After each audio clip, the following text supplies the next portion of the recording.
Have you ever imagined that you can do poultry farming and special layer birds?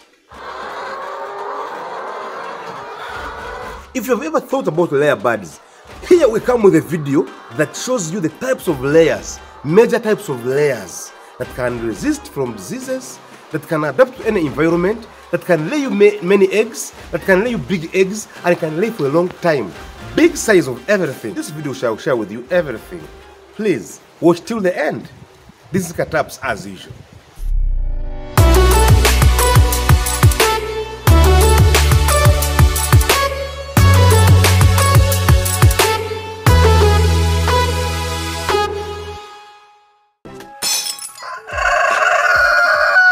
There are majorly 3 types of layers in Uganda here, and which are doing for us very well. To do layers, you must understand the different characteristics of layer birds. Which ones must you go for? Now, I've been in business for now 8 years. That is, including layers, broilers, local, everything mixed. But I've been a very keen farmer, concentrating on layers majorly. Now, let us assume that you are now having eggs on your farm. How would you identify a laying bird? Which birds lay better? How do you tell of a bird that is not laying? Each bird that is laying should have proper cob that is brown.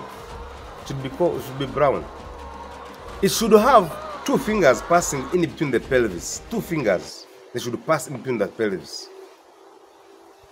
And the bird that is laying shouldn't sleep in a laying box over the night. It should be free. When you touch it, you should be able to bend down. The beak and the claws should look bleached.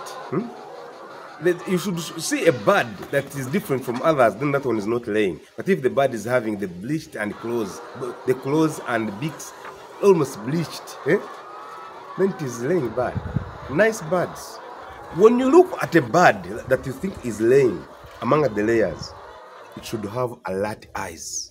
You know, I look at the birds. If I'm to identify a sick bird, I want to look through. Straight, put your eyes straight. If the bird's eyes are blinking nicely, that bird is laying.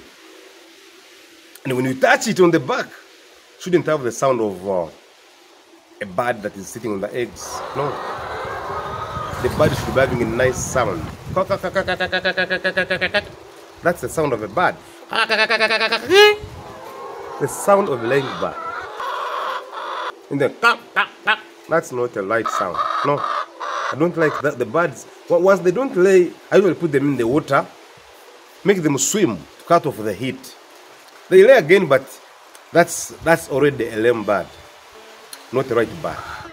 I started by roiling Issa Brown. Issa Brown, it is this bird that has a browny color. It has browny color. Issa Brown is tall, is medium sized, of course it has brown cob, and lays at least 250 to 300 eggs in a year. And again, it lays longer. It lays up to 1.5 years or even 2 years, depending on your maintenance. Issa Brown. Why I left Issa Brown was not because it was a bad bird for me. It wasn't bad. I went because where I was getting the chicks from, they had a long line. I went to book and they told me there were no birds for over 3 months. So, you know, when you're a starter farmer and you have some small money, if you keep it, you end up eating it. So I went for another place. I booked from another company which had Hyline Brown. So Hyline Brown is almost the same as Issa Brown, but for it has both white birds and also the brown birds. So this time, I came with brown birds. They look nice, they look almost like Issa Brown, only that the companies producing these birds cannot tell which bird they are giving you. Have slightly smaller eggs than Issa Brown, but they lay more eggs than the Issa Brown now. They also lay faster. By 4.5 months, I had an egg. Then by 6 months, I was in 97% production. That means these birds, they look uniform. They grow at the same time. The conversion ratio of food is the same. So they are better, according to me. And they also lay longer, for a longer time. They lay for a longer period of time. So these birds, once you are to do poultry farming, understand which birds are you going for. Today, we have what we call Lohmann sande. These are white birds. But last week, somebody was praising them, and I was happy with the person. They are also very good. They lay big eggs. Their eggs are cream in color. Unlike it's a brown and Hyline Brown, where the eggs are really brown. These ones are cream in color. But first, they are good on the market. And there are many eggs. They lay many eggs. They lay very fast. They also have conversion ratio for food very high. So meaning they are at least easy to raise. The management of these birds depends on how you manage them. That's why I'm saying this. The proper housing is key. If you don't give proper housing, you may end up not achieving anything. You do whatever you can, you just only have the characteristics. They grow very fast, they lay quicker, they lay many eggs, but you end up not achieving anything because you're not doing a proper housing. You don't have a proper structure. So you must have at least 4 square inch per bird. You must follow proper feed formulation. What do I mean? These birds, when they come, usually from the brooding level matters a lot. You must ensure to give them water for the first 2 hours before they start feeding. Then give them pre-starter feeds for 7 days. Then you follow the starter feeds. At least that one goes for over 1 month, 2 months almost. Then you go to grower. For the whole of the 3rd month, grower. Up to like 3.5 months. Then you go to layers or pre-layer, whereby putting some little lime. We have videos about that. Then you start now giving them layers. At 4.5 months, they should start getting layer feed.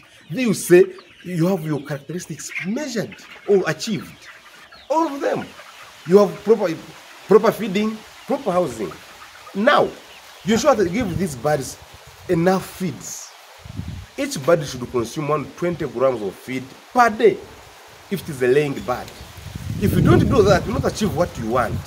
The same as giving them enough feed.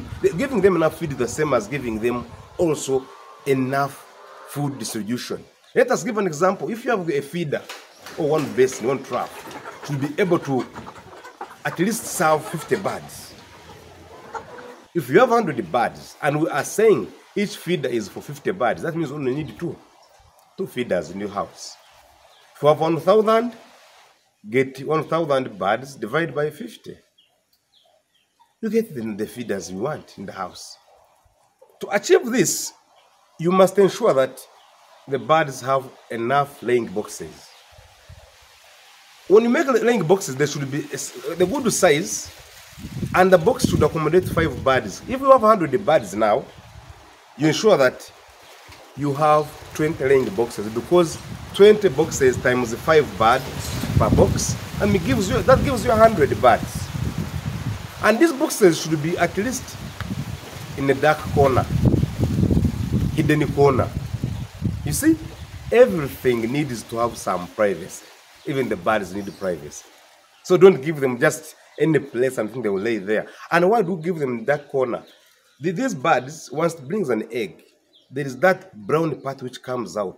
The egg comes out as the brown part comes out. So the birds like pecking any brown color or any red color. Then they end up having this habit of pecking each other, and you lose your birds. You must have soft and safe litter in the house. I use coffee husks here. This coffee husk at least absorbs a lot of water. I mix coffee husks with charcoal. So that means when charcoal absorbs water and coffee husks absorb water, it means they're going to have a very clean environment for your birds. To achieve all the characteristics, you must also add greens in your birds. You see, when you give them the greens, they have some vitamins, especially the moringa leaves, giving them the Russian cornflower, etc. Your birds get some nutrients from the greens, and you end up getting yellow yolk also, and that's good. Those eggs you're going to collect, you must ensure that you don't wash them. That's what we are calling management of layers. Don't wash the eggs. Clean them with steel wire. Even if they are so dirty, don't wash the eggs. Never wash the eggs. And when you're keeping the eggs, the small side of the egg should face down, because there's air space on the egg. That air space, once the egg leans on it, it blocks the breathing point, and the egg will get spoiled quickly. So ensure you keep the eggs facing down, small size facing down. At 3 months, debake your birds. We debake because we don't want them to peck each other. We don't want them to eat the eggs. So when you debake the birds early enough, they get healed and they lay at the right time. If you debake them too early, the beaks grow again. If you debake them too late, then they don't get healed. You end up getting the first egg later, even later than 20 weeks. You must debake. Finally, on the management, these birds, when they drop eggs up to 40%, cull them off, or sell them off, or fly them. Don't keep what can't give you profit. We have shared all this. I want to thank you for being with me on these videos. And we shall learn from each other. Please, if it's your first time here, subscribe. And if you have been here, share the video. Let somebody not miss a video. Because people have been inboxing me. They have started the farms, and I'm grateful. I'm happy that you've started.